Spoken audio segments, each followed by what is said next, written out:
लाडकीच्या नावे पैसे लाटणाऱ्या बोगस भावांवरती कुऱ्हाड. योजनेचा लाभ घेणाऱ्या 16,000 पुरुषांकडून वसुली करण्याची मुख्यमंत्र्यांची घोषणा. 81 लाख अपात्र लाभार्थ्यांमुळे जवळपास सरकारी तिजोरीचं 12 ते 15 हजार कोटींचं नुकसान.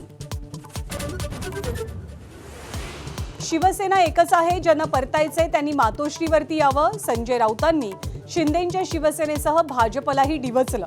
तुमच्या दरवाजावरती येणार कोण? शिंदेंच्या शिवसेनेचं प्रत्युत्तर.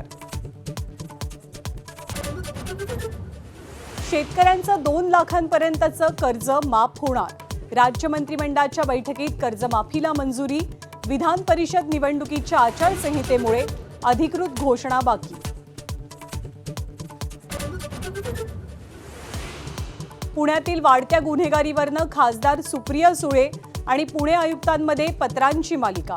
कागदावरची आकडेवारी आणि प्रत्यक्षातल्या परिस्थितीत तफावत असल्याचा सुप्रिया सुळेंचा दावा.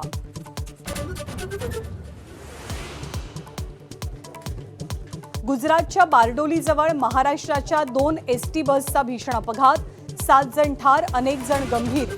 मृतांचा आकडा वाढण्याची भीती.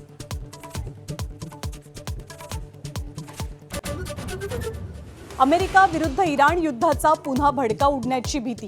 हॉर्मुझची सामुद्रधुनी बंद करण्याचा इराणचा इशारा. तर लेबनॉनवरच्या हल्ल्यांमुळे ट्रम्प आणि नेतन्याहू यांच्यातही तणाव. एबीपी माझा, उघडा डोळे बघा नीट.